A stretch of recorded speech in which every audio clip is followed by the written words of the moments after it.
Dear students,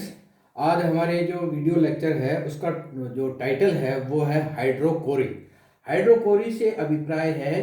कि पादपों के अंदर बीजों एवं फलों का पानी के द्वारा यानी पानी की सहायता से अगर प्रकीर्णन होता है, डिस्पर्सल होता है, तो इस प्रक्रिया को टेक्निकली या बॉटनी की भाषा में हाइड्रोकोरी कहा जाता है। अर्थात वह प्रक्रिया जिसमें फल एवं बीजों का डिस्पर्सल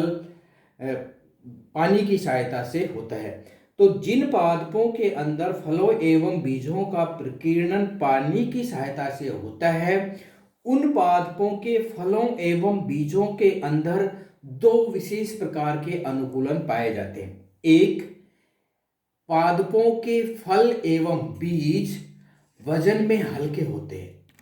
अर्थात वो वजन में हल्के होंगे तो पानी की सतह या पानी पे तैरते हुए एक स्थान से दूसरे स्थान पर पहुंचेंगे, अर्थात उनको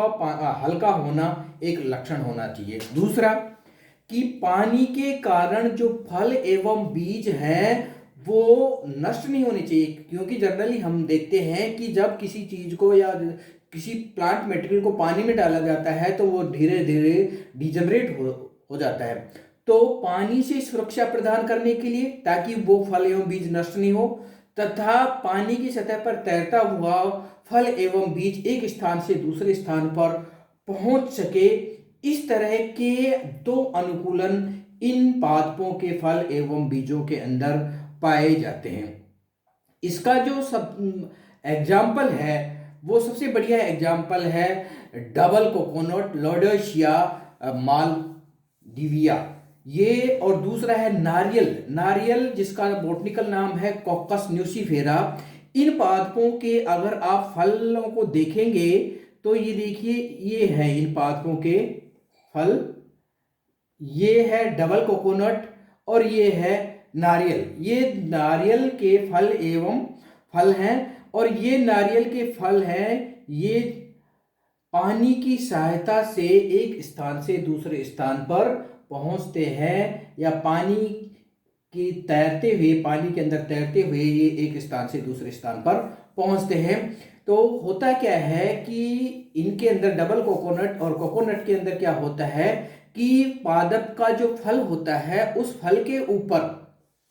फल के अंदर बीज होता है और बीज के चारों तरफ तीन फलबित्ती होती है। जो अंदर वाला हार्ड होता है वो अंतः फलबित्ती होती है, बीच में रेशेदार फलबित्ती होती है और बाहर एक चर्मिल आवरण जो बाह्य फलबित्ती होती है। यहाँ जो बीच वाली जो रेशेदार फलबित्ती है ये उस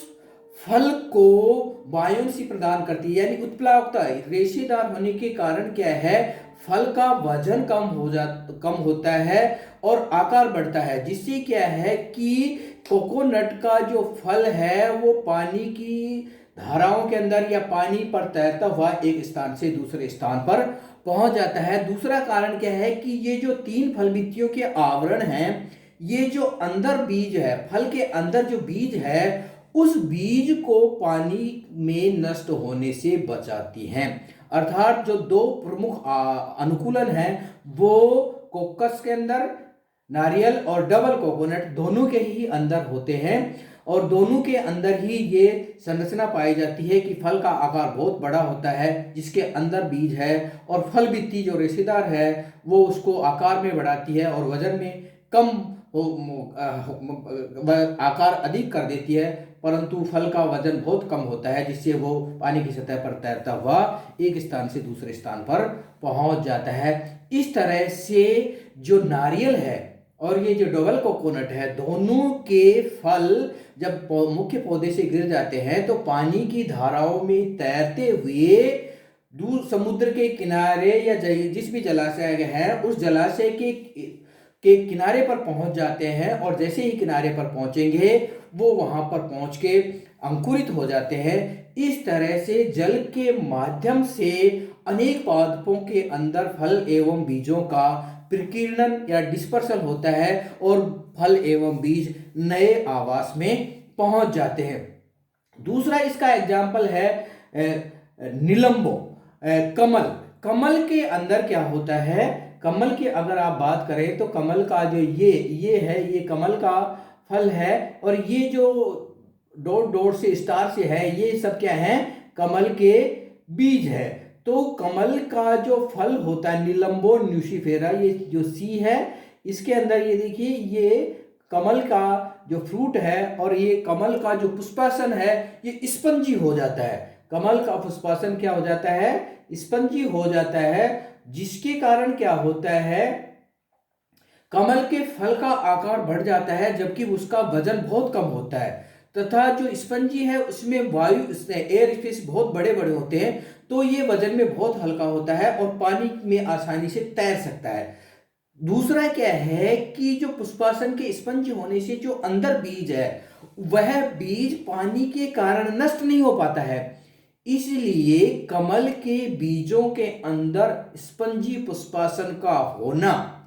उसको इस तरह से एलिजिबल बनाता है, यानी उस पौधे के फल को इसके काबिल बनाता है कि वह पानी की धाराओं से एक स्थान से दूसरे स्थान तक पहुंच जाए। इसलिए कमल के अंदर जो बीजों का प्रकीर्णन या फल का जो प्रकीर्णन होता है, वो जल की धाराओं के कारण होता है, और जल की धाराओं के साथ ये पुष्पासन युक्त फल और बीज एक स्थान से दूसरे स्थान पर पहुंच जाते हैं और नए आवास में पहुंचकर वहां अंकुरित हो जाते हैं। तो इसमें कमल है वो भी एक एग्जाम्पल है, जिसके अंदर पानी की सहायता से फल एवं बीजों का प्रकीर्णन होता है। तीसरा जो नेक्स्ट जो एग्जाम्पल है वो है निम्फिया, जिसको हम वाटर लिली कहते हैं। ये भी एक जलीय पौधा है। इस वाटर लिली के पौधे के जो बीज हैं वो बहुत छोटे आकार के होते हैं तथा वजन में बहुत ही हल्के होते हैं। इसके साथ साथ बीजों के चारों तरफ आवरण होता है, जिसको एरिल कहा जाता है, यानी इनके अंदर एरिल होता है, और एरिल के कारण इनका आकार तो बढ़ जाता है लेकिन वजन उतना नहीं बढ़ पाता है, इसलिए ये पानी में आसानी से तैर सकते हैं। किसके कारण से? निम्फिया के बीजों के चारों तरफ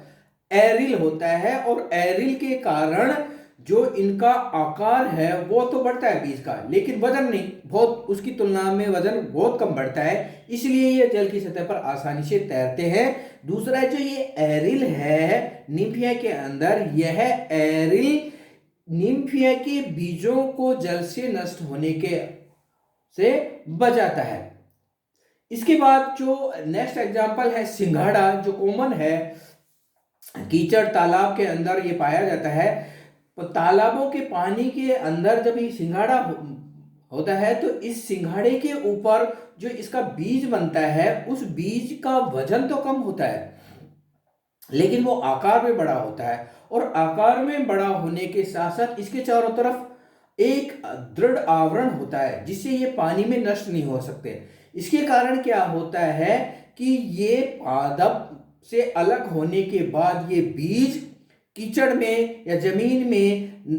गिर जाता है, या जैसे जैसे जलाशय का पानी खत्म हो जाता है ये जमीन में पड़ा रहता है और प्रतिकूल परिस्थितियों में बचा रहता है, और जैसे ही दोबारा अनुकूल मौसम आएगा, पानी का मौसम आएगा, ये इसका आवरण जो बीज के चारों तरफ जो फल भित्ति का आवरण है वो डिजनरेट हो जाएगा और फल अंकुरित होकर नए पादप को जन्म लेगा। इस तरह से सिंघाड़े के अंदर जो डिस्पर्सन होता है वो भी पानी के द्वारा होता है। तो यहाँ पर हम देख सकते हैं कि हाइड्रोकोरी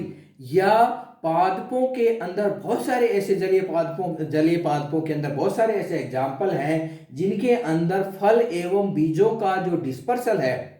वो पानी की सहायता से होता है। यहाँ पर दो प्रमुख अनुकूलन पादपों के अंदर पाए जाते हैं। तो ये कुछ फोटोज हैं। इसके बाद नेक्स्ट जो डिस्पर्सल का मैकेनिज्म है वो है ऑटोकोरी। ऑटोकोरी का मतलब है कि पादप के अंदर खुद इस तरह की क्रिया विधियां या इस तरह की मैकेनिज्म पाई जाती है कि वो बिना किसी की मदद के ही अपने फल एवं बीजों का डिस्पर्सल कर देता है, प्रकीर्णन कर देता है। अर्थात पादप के फल के अंदर इस तरह की एक्टिविटीज होती हैं कि उसके बीज अपने आप दूर छिटक जाते हैं, दूर पहुंच जाते हैं। इस विधि को कहा जाता है ऑटोकरी या विस्फोटी विधियों द्वारा डिस्पर्सल बाय एक्सप्लोसिव मैकेनिज्म। और इसके अनेक एग्जाम्पल हम देख सकते हैं, जैसे गुल मेहंदी है, निक्टंथस है, रिसिनस अरंड है, बोहेनिया है, इसके अलावा बार्लेरिया है, फ्लॉक्स, रुएलिया के अनेक ऐसे एग्जाम्पल हैं जिनके अंदर इस तरह का या डिस्पर्सल एक्सप्लोसिव विधि से होता है।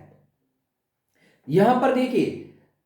सबसे पहला अगर हम एग्जाम्पल समझने के लिए बात करें तो गुल मेहंदी के अंदर होता है। गुल मेहंदी के अंदर जो फल होता है वो 5 अंडपी कैप्सूल होता है, यानी जो फल की प्रकार होती है वो कैप्सूल होती है, जो कि अपने आप में एक 5 सिनकार्पस है और 5 अंडपी है। परिपक्व फल को जैसे ही कोई छूता है, फल एक साथ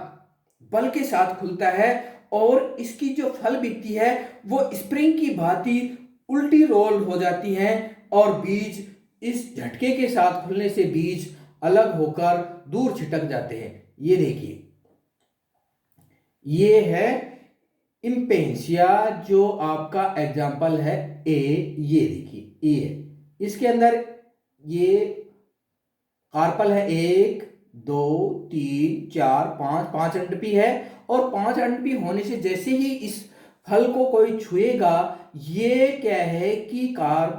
जो फल भित्ति के जो आवरण है या जो कार्पल है ये उल्टा रोल्ड हो जाते हैं और इसके साथ ही एक बलपूर्वक ये क्रिया होती है जिससे कि बीज दूर चले जाते हैं, छिटक जाते हैं और पादपों का डिस्पर्सल हो जाता है। इसके अलावा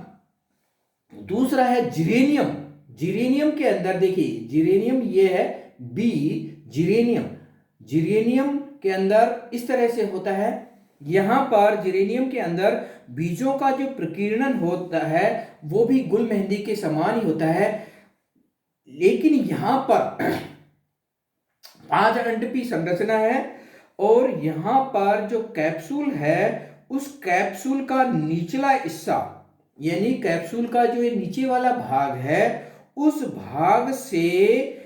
जो अंडक है वो अलग हो जाते हैं और अलग होकर एक चोंचनुमा संरचना, ये देखिए ये है, ये फल है और इस फल से जैसे ही डिस्पर्सल हुआ ये जो चोंचनुमा संरचना बनती है, इस चोंचनुमा संरचना के ऊपर बीज लगे हुए होते हैं। ये उल्टे रोल होकर झटके के साथ अलग होते हैं जिससे कि बीज दूर दूर तक छिटक जाते हैं। तो जिरेनियम के पादप में देखिए दोनों के अंदर इस तरह से बलपूर्वक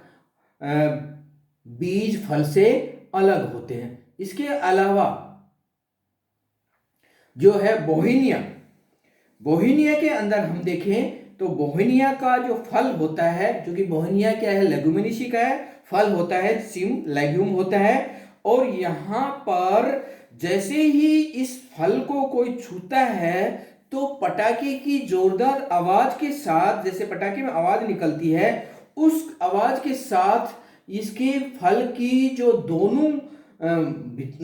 वो है सीवनी से दोनों जो कार्पल है, ये जो सिंगल कार्पल के जो दोनों सीवनियां हैं वहां से दोनों कार्पल 2 भागों में टूटकर रोल्ड हो जाता है। ये देखिए ये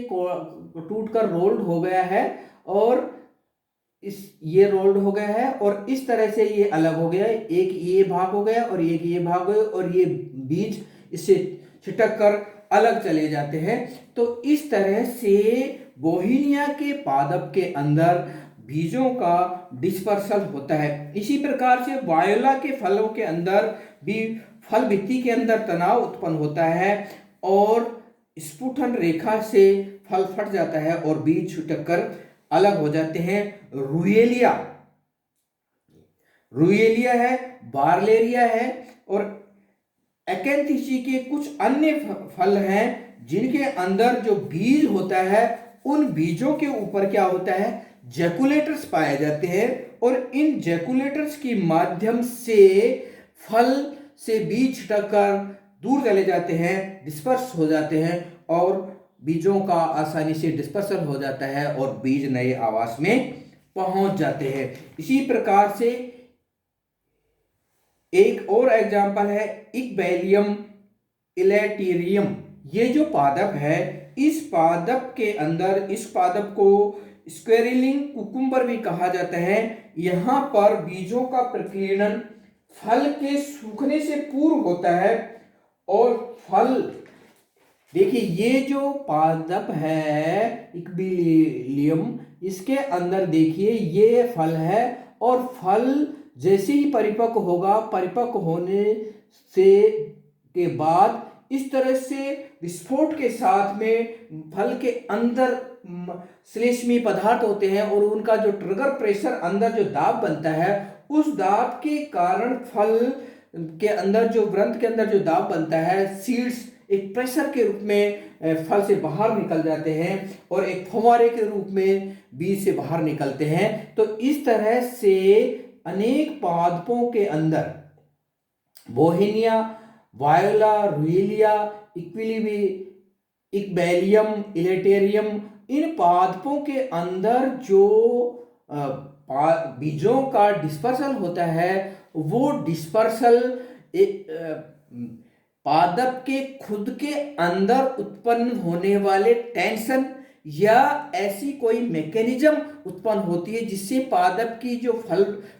फलभित्तियां हैं वो इस तरह की एक्टिविटी करते हैं या उसका जो ग्रंथ है वो इस तरह की व्यवहार करता है कि उसका फल एवं बीजों का आसानी से एक स्थान में मातृ पौधे से अलग पहुंच जाते हैं और एक स्थान से दूसरे स्थान पर पहुंचकर डिस्पर्स हो जाते हैं। तो ये डिस्पर्सल की दो विधियां हैं, एक है हाइड्रोकोरी, दूसरी है ऑटोकोरी। ये दोनों ही आज छोटे छोटे टॉपिक हैं, ये आज कंप्लीट हो गए। जो इसके बाद जो नए कंप्लीट हो गए, इसके जो वीडियो लेक्चर हैं वो हमको आपको व्हाट्सएप पर PDF के रूप में डाल देंगे। Thank you.